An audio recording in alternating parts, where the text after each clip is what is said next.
让我们一起来领受上帝的话，记载在新约圣经使徒行传第16章6到10节。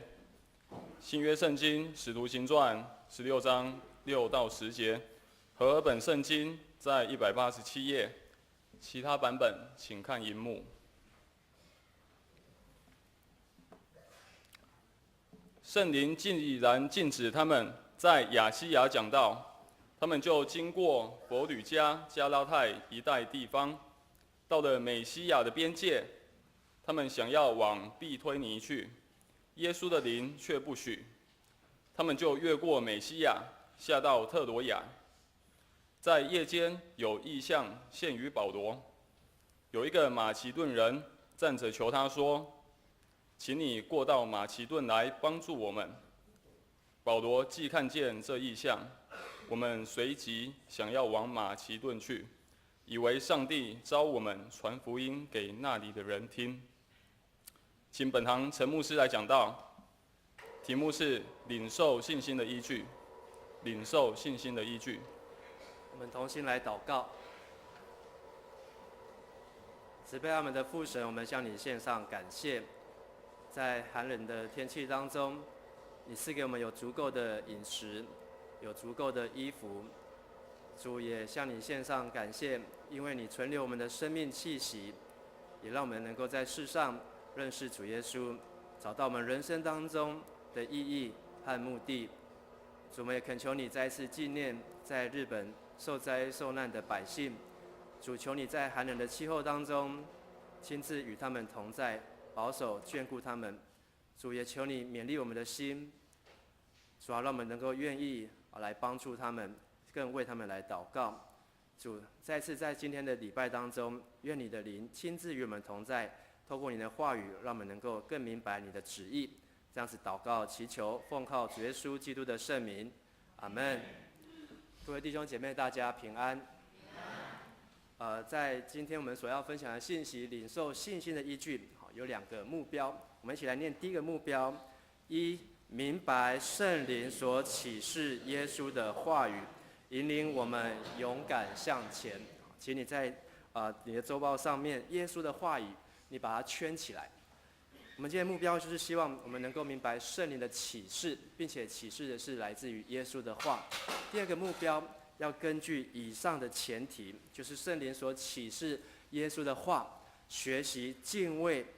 你把敬畏圈起来，顺服把顺服也圈起来，敬畏顺服从神而来的话语，这是我们今天信息最重要的2个目标。有2个问题要来问大家：上帝的话是 logos 也是 rhema， 两者有什么分别？还有圣灵对人的启示或是说话的原则的与方式，过去和现在有什么样的不一样？相信对特别愿意追求的弟兄姐妹，会更愿意花时间来认识圣灵，亲近圣灵。而在认识圣灵、追求圣灵的过程当中，就会面临到圣灵会对人说话，会给人有意象、说预言、做异梦，甚至各样圣灵充满的记号等等。而到底圣灵对人启示的方式、原则是什么？我们要来看几个圣经的教导。第一个 logos 和 rhema 都是上帝的道。我们一起说上帝的道。有人说，在去年6月的时候，在郑牧师的讲道当中，就讲到祷告，而就为我们做一个分别。logos 就是神对每个人所说的话，是圣经，就是 rhema 的基础。我会请你把圣经圈起来。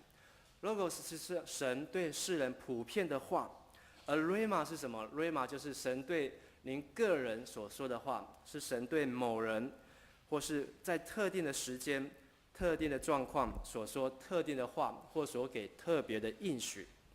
所以给我们一个很清楚的一个分别。logos 是普遍的，而 rhema 是特别的。但是很多的时候，在追求圣灵的启示当中，人们常常容易重 rhema 而忽略了 logos， 认为 rhema 比 logos 重要。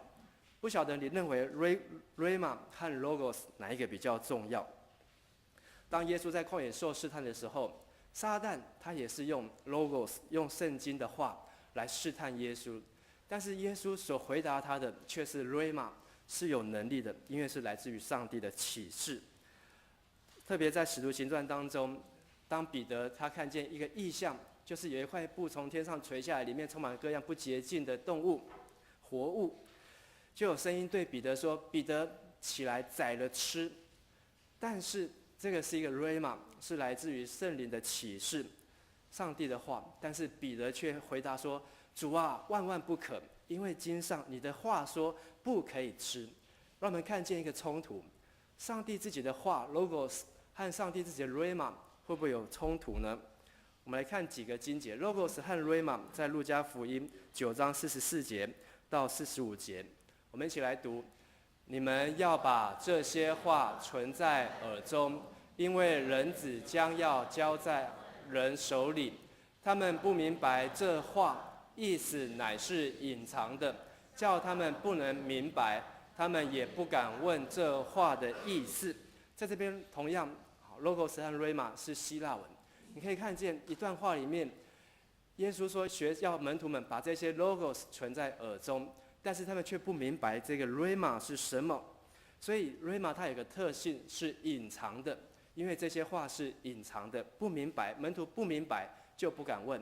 第二个，在约翰福音15章7节，我们一起来读：你们若藏在我里面，我的话也藏在你们里面，凡你们所愿意的，祈求就给你们成就。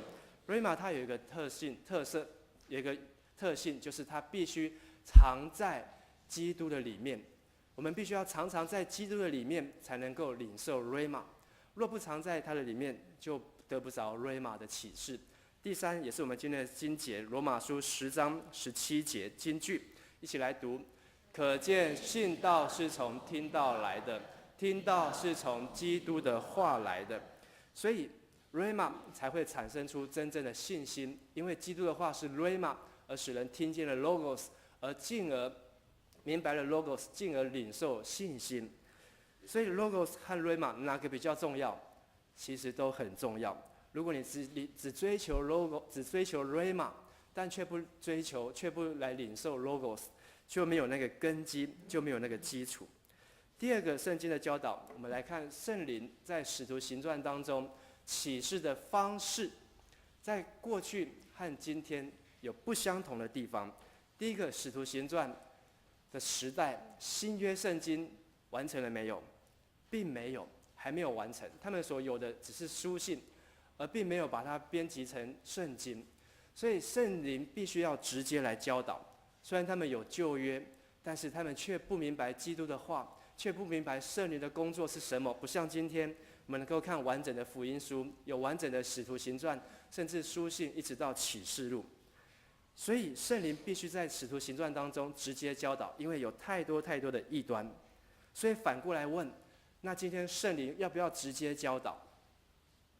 如果一个能够掌握 logos， 能够掌握圣经原则的人，我相信圣灵就是借着圣经来直接教导。第二个，使徒行传当中的人物都有一个背景，就是律法书的背景。我们一起说律法书，这是非常重要的根基。今天也把这个基础把它圈起来，在根基圈起来。在使徒行传当中的这些人物都是犹太人，而犹太人从小就规定被迫一定要学习摩西的五经，要熟悉律法书。所以当圣灵对他们教导的时候，他们是有根基的，他们是能够明白，是能够晓得的。而今天我们很多在追求圣灵的启示，但是在追求圣灵的启示当中，却不看重这些律法书，却不看重这些圣经的原则，所领受到的 rhema 或是所领受到的启示，往往容易出偏差和差错。所以在使徒行传我们看见腓力到撒玛利亚去传福音，而在那边他遇到一个来自于阿拉伯的太监，他正在读律法书，可是他没有律法书的根基，所以他不懂。所以圣灵告诉腓力，你过去贴近那车，而过去贴近的时候，刚好听到他在念以赛亚书，所以腓力就直接问那个太监：这书上的话，你明白意思吗？他说我不晓得，没有人能够教导我。所以腓利就按照他律法书的背景根基来告诉他，而那阿拉伯的太监他当场就懂，原来这就是要启示耶稣，就是要启示那一位基督，是非常重要的。如果我们不明白律法书，不明白圣经，我们更难去明白 Rhema， 明白圣灵的启示。第三，圣灵说话或启示是众人，你把众人也圈起来，同时领受或看见，并非针对个人的启示。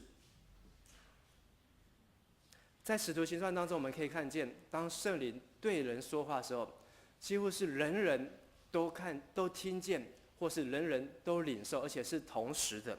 当然也有一些特别的，圣灵单独对亚拿尼亚，你去为那位叫扫罗的去为他祷告，或是对这个先知雅加布说，你去告诉耶路撒冷的教会，将来会有这个捆锁，这个不腰带的主人要被捆绑。这是个别的领受，但是他们却是同时能够明白，同时知道，同时的发生，并不是单独他一个人只领受这样的事情，其他人完全不知道。所以在今天当中，圣灵的启示，当然有来自个别，但是我更相信圣灵的启示必须是同感一灵，同样的感受，同样的领受。第四，圣灵的充满是透过使徒传递。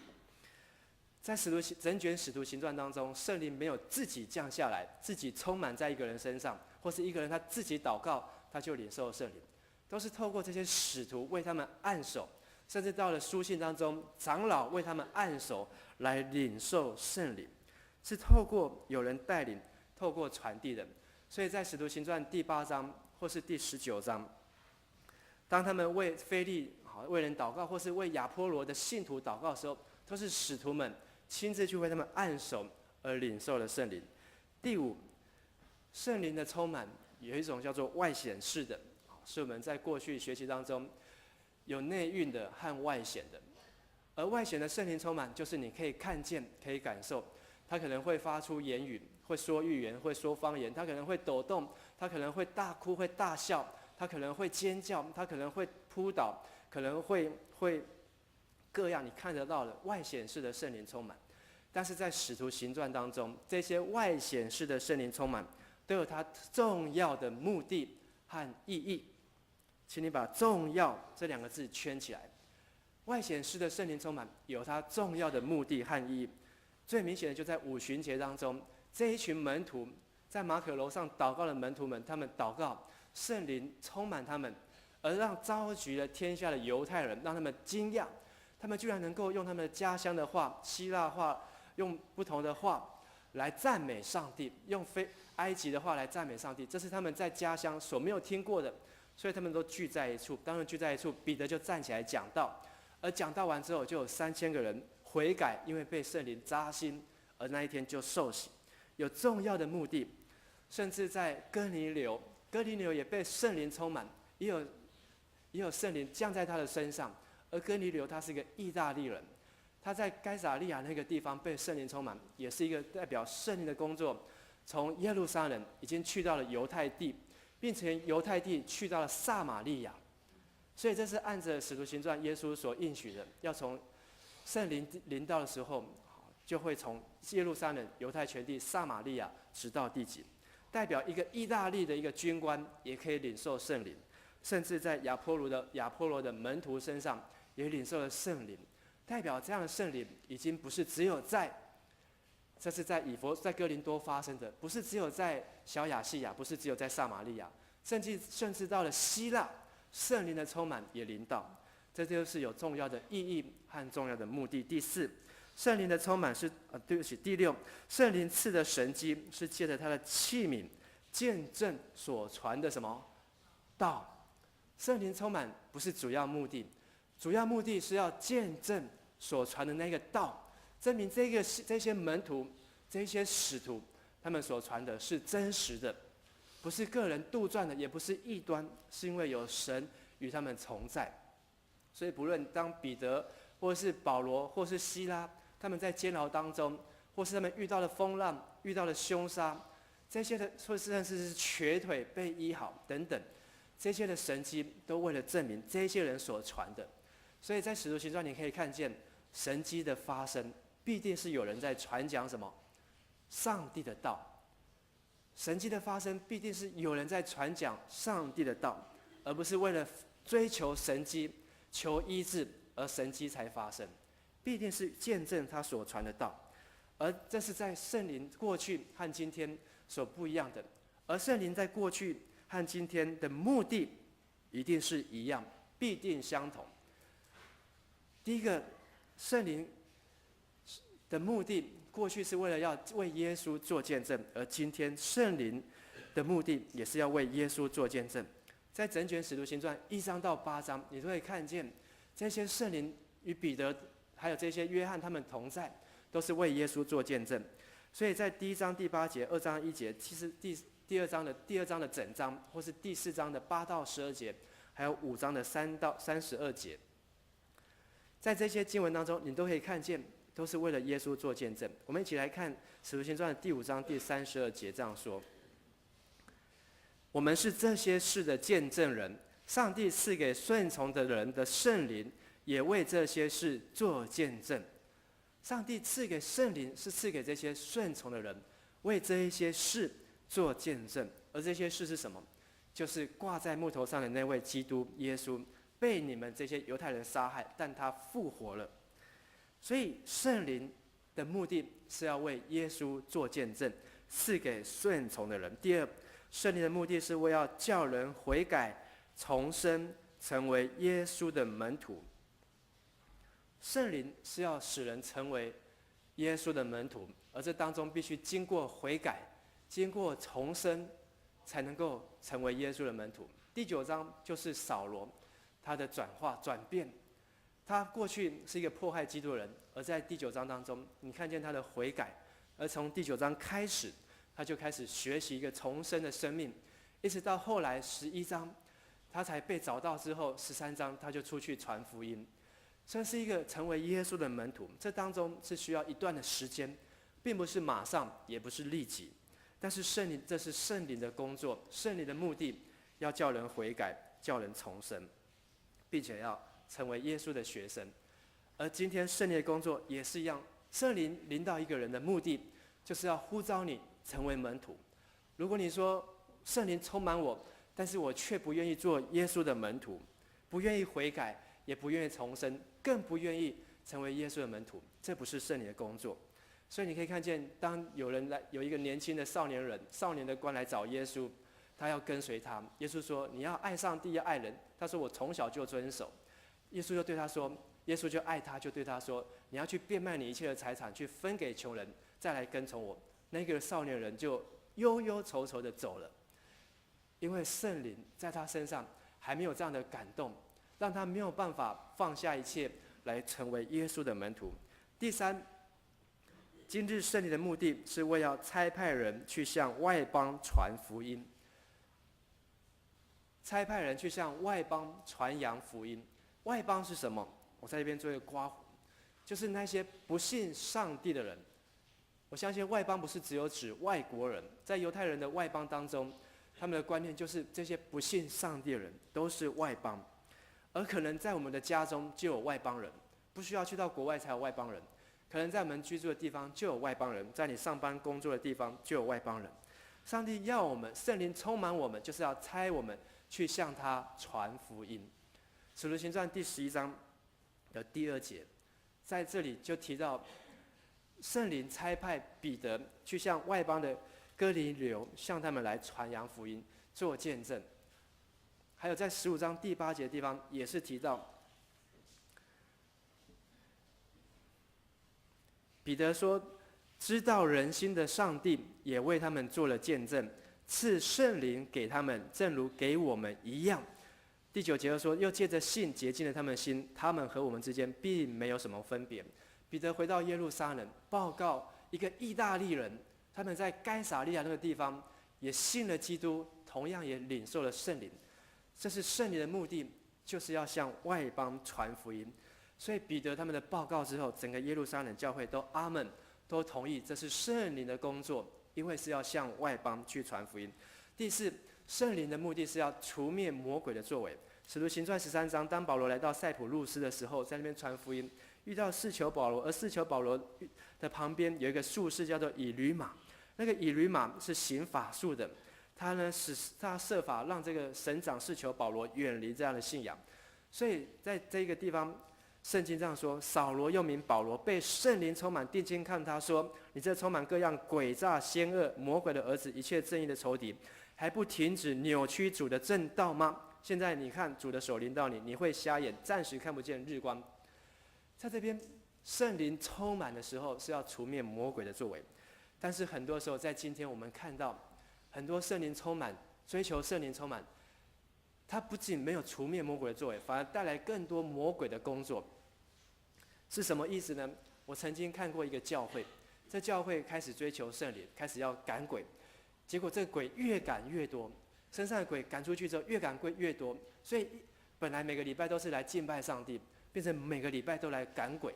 整个教会里面充满了各样的鬼，而且这鬼赶出去之后还会跳到别人身上，所以别人也有鬼，一直在赶鬼，没有除，有除但是没有灭，有除没有灭。我相信这还不是完全圣灵的工作，圣灵的工作是要除灭魔鬼的作为。好，我们一起说除灭魔鬼的作为。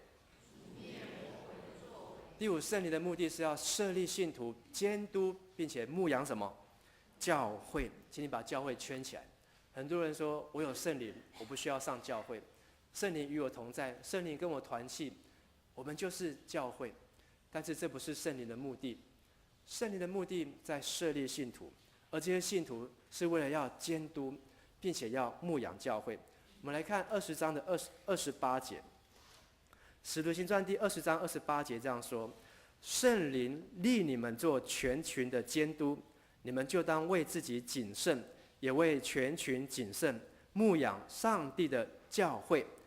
这个教会就是他用自己的血所买来的。你会随便把自己的血送给别人吗？你会觉得自己流血一点都不可惜吗？我们都会很爱惜自己的血。同样，教会就是上帝的血，教会就是他用他自己的血所买来的。所以上帝看重教会，耶稣看重教会，圣灵看重教会。如果一个追求圣灵的人，他说教会不重要，那不是圣灵的充满。最后，圣灵是要人借着基督回转归向上帝。保罗传福音的最后一节，最后一章是停留在罗马这个地方，而他在这个整个使徒行传要结束的时候，他这样说：圣灵借以赛亚先知向你们祖宗所说的话是对的。以赛亚说：你去，上帝对以赛亚说：你去对这百姓说，你们听了又听，却不明白；看了又看，却看不清。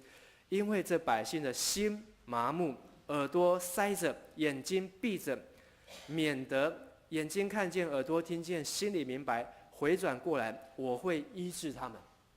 圣灵的工作是要让人家眼睛看见，还要让人家耳朵听见，还要让你的心里明白。当你心里明白，才能够回转过来。所以这是圣灵工作的目的，要让你看见圣经 logos 上帝的话，要让你听见 rhema 圣灵的启示，还要最重要是要在你的心里面动工，让你完全的相信基督耶稣，才会回转过来。当我们回转归向上帝，上帝就要医治我们。所以这些都是圣灵在今天所要做的。我们要来看今天圣灵有几个的扭曲的现象。第一个，圣灵不是被使唤的灵。很多时候在特会当中，在追求圣灵的特会当中，我会看到一个现象：圣灵他好像不是神，圣灵好像是仆人。所以他会说：圣灵来，圣灵去充满他。圣灵好像是被差遣，圣灵好像是一个仆人，圣灵好像是一个随时 stand by 在旁边待命的一个仆人。但是我在使徒行传当中，并没有看见圣灵是被呼唤、被使来使去的，是被使唤的。圣灵他是主，他是神，是我们敬畏的对象，是我们要顺服的对象，而不是把圣灵当成差遣的工具来利用。在美国的南北战争的时候，林肯那个时候，他为了一次的战争不利，在那边迫切的祷告。当他有一个将军进来的时候，看见林肯在祷告的时候，说：“哇，将军啊，你太好了，在祷告，你一定要赶快祷告，求神站在我们这边。”而这林肯他怎么说呢？我从来不求神站在我这边，我求的是什么？我求的是自己要站在神的这边，自己要站在神的这边。我们每次求圣灵充满，也不是求圣灵来充满我们，而是求让我们能够被圣灵所使用。阿们吗？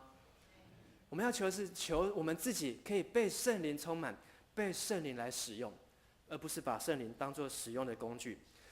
第二，圣灵不对建造教会以外的人事物来启示。这句话说的比较重，圣灵不对建造教会以外的人事物来启示，至少在使徒行传是这样。圣灵不会告诉你，圣灵要我对你说，你今天要穿什么颜色的衣服。圣灵不会这样对你说，你今天要骑车比较好，开车比较好，你今天要吃什么比较好。圣灵不会对你说，你要跟谁交往，你要嫁给谁。圣灵不会对你说，你要做什么样的工作，念什么样的科系。如果这些事情都跟建造教会没有关系，我觉得这不是圣灵他所关切的事情。圣灵的目的是为了要成全圣徒，各尽其职，建立基督的身体，就是教会。这是圣灵他的目的。但是我看到很多在追求圣灵当中，圣灵包罗万象，你的大小事情他都问，他都管，圣灵都知道。而这一切都跟教会没有关系的话，这不是圣灵要做的事情。第三，圣灵不会启示个人的成功神学。在这边强调的是个人的成功神学。我相信成功神学有它符合圣经的原则，但是我相信耶稣也说，他来的是要使人得生命，并且得得更丰盛。但是这不是在你个人的身上，目的还是一样，为了要建造教会。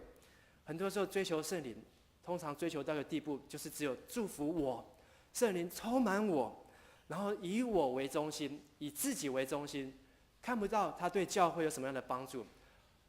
圣灵充满我，让我可以喜乐，让我可以平安，让我可以得释放，什么都是我，但是却对教会一点关系都没有。这不是圣灵他所要做的。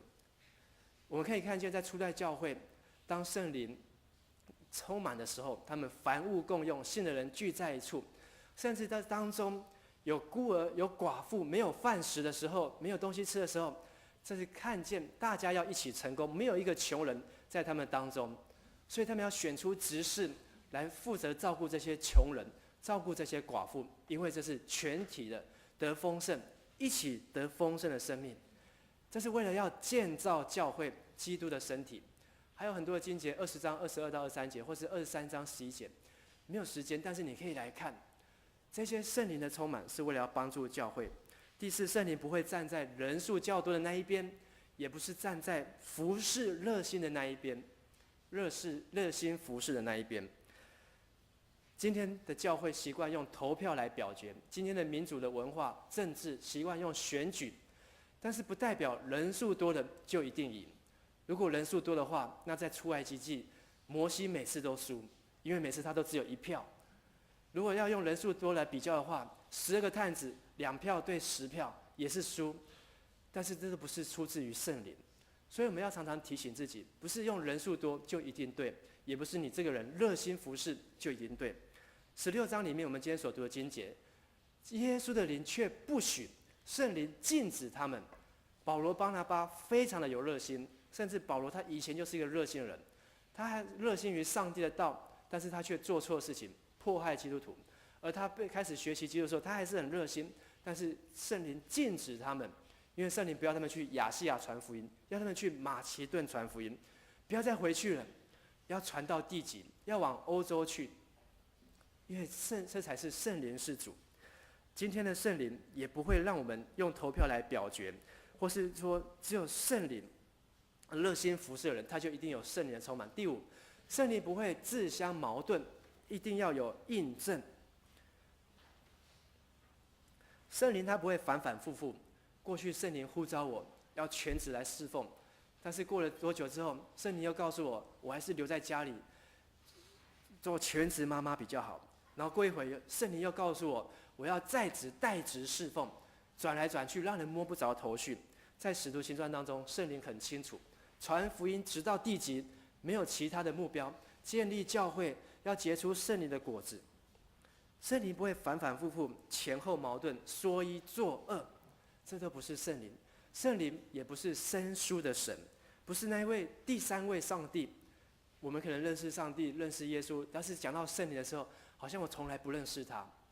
圣灵他不是另外一位让你接收生疏的神。我们看见保罗他怎么认识圣灵？他认识圣灵就是从第9章的时候，在大马色的路上。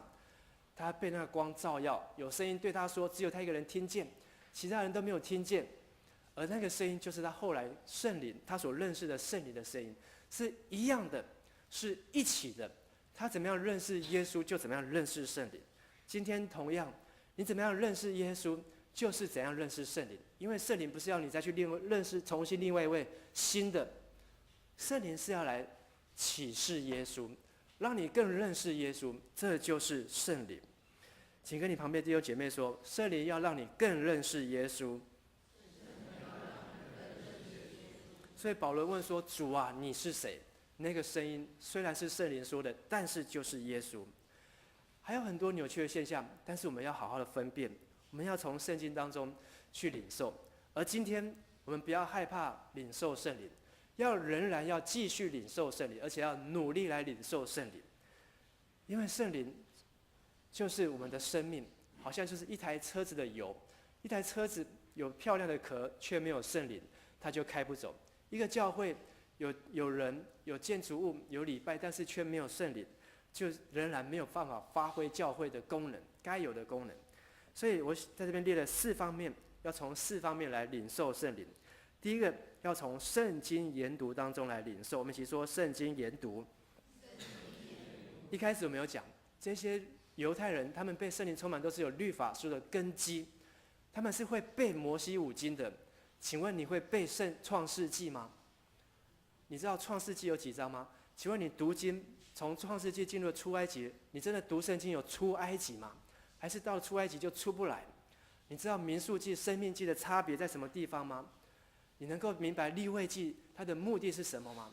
这是根基。我在这边特别，我本来是要写在每日灵修，但是我觉得每日灵修根本不够。你要去研读圣经，你要去明白圣经，因为这是根基。从下个礼拜开始，我们有一个很好的一个机会，就是我们参加100日读经。在这100日读经，你把它圣经当成是一个研读的机会，不要把它当成是一个点心，把它当成是正餐，好好来研读。因为你要圣经基础够好，圣灵的启示，领受圣灵才能够正确。第二，要在敬拜服事当中来领受。在使徒行传的13章的第2节，就是当圣灵要差遣安提阿教会出去传福音的时候，那个时候他们正在做什么呢？他们在侍奉主禁食的时候，圣灵说要为我分派巴拿巴、扫罗去做我照他们所做的工作。他们是正好在侍奉主，而且还在禁食的时候。所以你没有侍奉主，你没有禁食，你怎么去领受圣灵呢？你怎么去跟圣灵有密切的关系呢？我们教会刚好也是为了5月份清洁的心思，开始推动连锁的禁食祷告。你签名了吗？但是签名是形式，而是你愿意禁食吗？你愿意在禁食当中来敬拜？你愿意来服侍吗？不是只有去特会当中去领受，去特会根本不用领受，去特会参加特会你不需要服侍，去参加特会你不需要委身，你只要花几个小时在那边。这样子的领受是不完整的，而是要在平日的主日、平日的祷告会，在禁食当中去服侍。第三，在我们的作息，在我们的思想当中来领受。我们看见哥尼流，意大利人他能够领受圣灵。前面第10章一开始就提到，他平常就是一个敬畏上帝的虔诚的人，而且他常常周济穷人，帮助穷人。在他的生活当中，他本身就是一个正直的人，他才能够在他听到了彼得来向他讲到的那一天，马上就领受圣灵。在他的思想当中，他可能还不完全明了，但是当他明了之后，圣灵就临到，圣灵就充满他。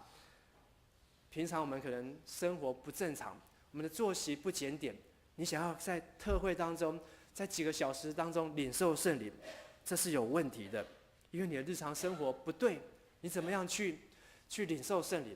你的思想负面不积极，常常悲观，常常埋怨，怎么去领受圣灵？第四，要在困难逆境当中来领受。我们看见保罗、西拉在腓立比的监狱当中，在困难当中，他们并没有被打败，他们也没有在那边求神使他们能够离开得胜。他们是在半夜唱诗赞美神，圣灵自己做工与他们同在。当我们在困难当中的时候，我们不逃避退缩，反而是积极面对，专注仰望于神。圣灵自己要来动工，因为在圣经的观念、圣经的原则，就是要使我们在哪里得胜，何时软弱，何时就刚强，在原处得胜。很多人遇到软弱的时候逃避，我想这大概不是上帝的旨意。上帝大概要我再另起炉灶，重新开始。可能你为神委身一件事情，遇到困难挑战的时候放弃啊，这大概不是神要我做的，又放弃，又继续开始。这不是圣经的原则。圣经的原则是，我不高举别的，只高举自己的软弱，只夸口自己的软弱，因为我何时软弱，何时就刚强。阿们吗？圣经要你在软弱的地方得胜。可能彼得他3次不认主，他的信心不够，他失败了。圣灵要帮助他，在他不敢承认主的地方得胜，再次站起来。这些都是领受圣灵重要的管道和依据。我们来反省我们自己的生活，我们对上帝的信心是否根据于上帝的话？你对上帝的信心是什么？你信上帝，我信，你怎么信？人家告诉我就信，是这样子而已吗？因为我也来做礼拜，所以我就信，只有这样子而已吗？你有真的查考圣经，查考上帝的话？很多时候我们读圣经会陷入到一个迷思，读自己喜欢读的话。有一个例子说，他跑来跟牧师说：“牧师，我从现在开始我不能服侍了。”牧师说：“为什么不能服侍？因为我读圣经的时候，圣经告诉我说，你们要休息，要知道我是上帝。哦，所以我不能再服侍，因为我的服侍太重太多了。有听过这句话吗？你们要休息，要知道我是上帝。”牧师就回答他说：“哇，你有读圣经很棒，但是这句话后面讲什么？”这个人说：“我不知道。”你把圣经打开，诗篇46篇第10节。诗篇46篇第10节是说，你们要休息，要知道我是上帝。后面接着说，我必在列国中受尊崇，在全地也受尊崇。为什么要休息？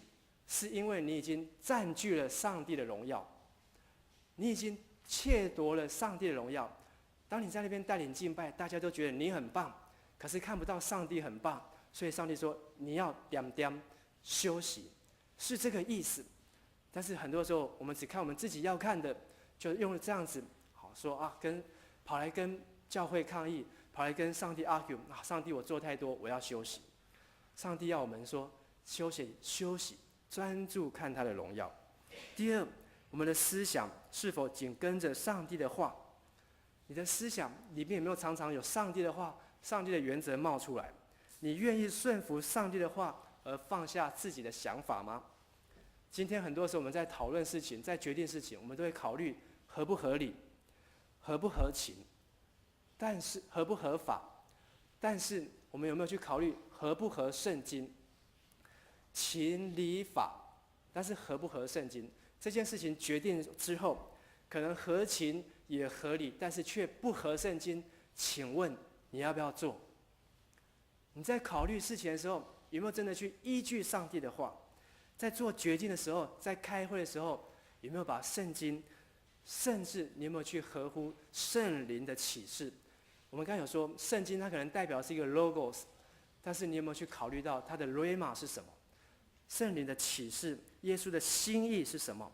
第三，我们要检视自己的跟圣灵之间的关系，从根基开始做起，不要一步登天，不要超捷径，不要认为我不需要读圣经，我只要去求圣灵，甚至我买个机票去韩国，去祷告洞里面关个7天，2个7天，出来之后，我就像是武侠小说里面的那个叫做张无忌，我就可以开始有各样的招式，然后就可以去回教会服侍。不要有这样的想法。你的根基是什么？如果你的根基是偷懒，你的圣灵充满的根基就是偷懒。后面有一个心灵的探照镜，帮助我们回去的时候一个功课，在你要做决定的之前，你可以求圣灵赐下耶稣的启示。里面有几个可以让你勾选，你可以来做自己的练习。在你的生活当中，有没有遇到什么样的议题？而这议题是一直反复出现的，你没有办法决定的，你没有办法去你没有办法去克服、去胜过的，你把它写下来。第二个，当你在这些议题当中，你的反应、当下的直觉是什么？你也把它列出来，不要想太多，就把它写下来。第三，圣经中的教导或例子是什么呢？从你在每天的灵修、参加读经、百日读经的时候，你好好去读，好好去做笔记，把圣经的话记下来，然后再为这些圣经的话来祷告。而在祷告当中，去听一个声音，去领受一个意念。这个意念通常是来自于圣灵，不会很长篇大论，可能是简短的，就是不要放弃，或是叫你要有信心，或是叫你要继续往前。而当你领受这样的意念之后，你需要去查验，需要找到属灵的权柄去查验。查验他也觉得，这个声音是来自于圣灵的，最好是找牧者、找长老，找教会的小组长、区长，为你的祷告查验他们是不是也是这样的感受，然后你就最后决定在你自己，我的决定是什么，然后求圣灵的帮助。我相信，当我们这样做的时候，你就能够去领受圣灵在你生活当中的带领。圣灵会说 OK， 圣灵也会说 No， 说不行，但是你不会担心，不会害怕，你只会愿意顺服和敬畏，你就会成为圣灵所要做的器皿。我们同心来祷告。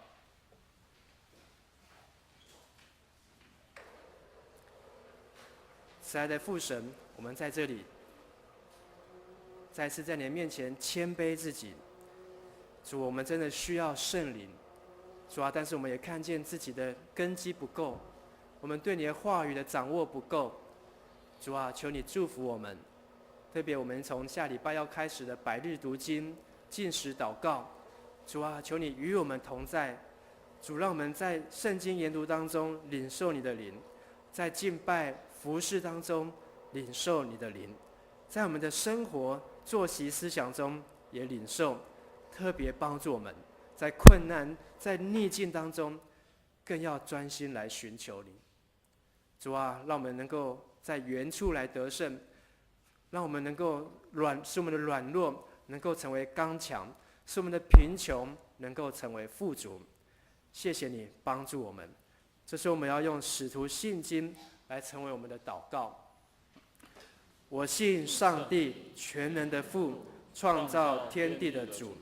我信我主耶稣基督，上帝的独生子，因圣灵感孕，由童贞女玛利亚所生，在本丢比拉多手下受难，被钉十字架，受死，埋葬，降在阴间，第3天从死人中复活，升天，坐在全能父上帝的右边，将来必从那里降临，审判活人死人。我信圣灵，我信圣而公之教会，我信圣徒相通，我信罪得赦免，我信身体的复活，我信永生。阿们。